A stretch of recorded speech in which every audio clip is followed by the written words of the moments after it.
Donc, dans cette vidéo, nous allons évoquer les situations familiales et les bonifications éventuelles que vous pouvez avoir selon votre propre situation. Donc, première situation possible, la situation qu'on appelle de rapprochement de conjoint. Donc ici, c'est pour se rapprocher de son conjoint, éventuellement des enfants qu'on a avec lui. Et donc, il y a deux conditions indispensables à vérifier. D'abord, avoir un conjoint, évidemment, et ensuite que celui-ci ait une activité professionnelle géographiquement située. Comment on vérifie? Qu'est-ce qu'attend l'administration pour nature de conjoint?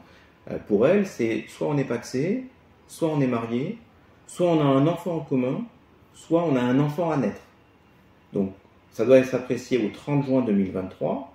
Et donc, soit vous êtes pacsé avant le 30 juin 2023, vous êtes marié avant le 30 juin 2023, vous avez un enfant avant 30 juin vous avez donc un livret de famille qui justifie que vous avez un enfant avant le 30 juin 2023, ou alors vous avez un certificat de grossesse avec une reconnaissance anticipée datée d'avant le 30 juin 2023 qui permet de justifier que vous êtes conjoint. Deuxième condition à vérifier, la situation professionnelle du conjoint. Donc là, il faut une attestation de l'employeur qui atteste de l'activité professionnelle et du lieu où celle-ci se fait.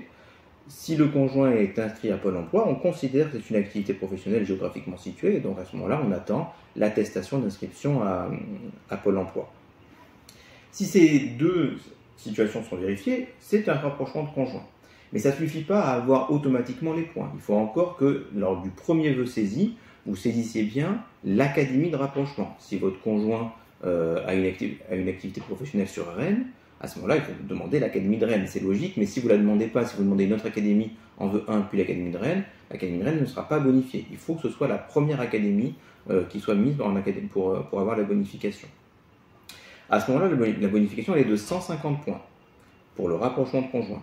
S'il y a des enfants de moins de 18 ans, on ajoute 75 points par enfant de moins de 18 ans dans cette bonification. Les enfants en eux-mêmes ne rapportent pas de points. Ils viennent bonifier un rapprochement de conjoint. Donc il faut d'abord qu'il y ait rapprochement de conjoint. Si oui, s'il y a des enfants, on ajoute 75 points par enfant de moins de 18 ans. Ensuite, les académies limitrophes seront également bonifiées, mais uniquement si elles sont demandées immédiatement après l'académie de rapprochement. Je reprends mon exemple de l'académie de Rennes. S'il y a un rapprochement sur l'académie de Rennes, Rennes doit être saisie en vœu 1. Si l'académie de Nantes est saisie en vœu 2, l'académie de Nantes est également bonifiée du rapprochement de conjoint. En revanche, si vous demandez l'académie de Strasbourg en vœu 2, puis l'académie de Nantes en vœu 3, à ce moment-là, vous avez intercalé une académie non limitrophe dans votre demande, l'académie de Nantes ne sera plus bonifiée. D'accord? Donc c'est bien les académies limitrophes demandées immédiatement après l'académie de rapprochement qui, elles, sont bonifiées. Deuxième situation possible, ce qu'on appelle l'autorité parentale conjointe. Donc ici, ça correspond à une situation où les conjoints ne sont plus conjoints, mais ils ont un enfant en commun, et il y a une décision de justice qui explicite les modalités de garde. Donc dans cette situation, l'administration considère que ça revient à un rapprochement de conjoint, en tout cas ça donne lieu aux mêmes bonifications, à la même hauteur de bonification. Donc pour justifier, ici comme il y a un enfant, donc il doit y avoir un livret de famille ou au moins un extrait d'acte de naissance pour justifier l'existence de l'enfant. On attend la décision de justice qui donne les modalités de garde et on attend, comme pour le rapprochement de conjoint, une attestation professionnelle qui donne le département ou le lieu dans lequel travaille l'ex-conjoint. À ce moment-là, il y aura la bonification de l'autorité parentale conjointe qui est de 225 points. En fait, c'est 150 points plus les 75 points puisque c'est automatiquement un enfant, auquel on ajoute encore 75 points s'il y a des enfants supplémentaires de moins de 18 ans. Donc ça revient à la même chose que l'autorité parentale conjointe. Troisième possibilité, si les deux lauréats sont mariés ou pacsés. Donc à ce moment-là, comme ils sont lauréats de concours, ils ne sont pas fixés professionnellement.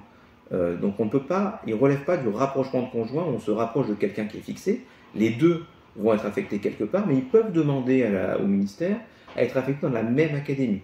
Donc pour cela, il est indispensable que la demande soit strictement la même, donc les vœux soient formulés exactement les mêmes dans le même ordre. Et ensuite, ils doivent s'indiquer dans SIAL via ce qu'on appelle l'onglet synthèse. Donc il y a un petit onglet dans lequel vous pouvez préciser certaines choses et on demande que ces lauréats s'identifient et précisent qu'ils sont en situation, qu'ils demandent à être mis avec leur conjoint, donc donnent leur situation et une copie du pacte ou du mariage qui justifie leur situation. Voilà pour les situations familiales et donc les bonifications auxquelles vous pouvez prétendre. Si vous avez une question, un doute sur les pièces justificatives, sur le fait que vous ne savez pas si vous êtes en situation plutôt de rapprochement de conjoint ou d'autorité parentale conjointe, si vous avez des questions sur la hauteur des bonifications ou sur la façon dont elles peuvent être traitées, n'hésitez pas à nous contacter, on vous aidera, on vous guidera sur la saisine ancienne qui peut parfois être nébuleuse et on vous dira surtout dans quelle situation vous êtes réellement par rapport à la note de service.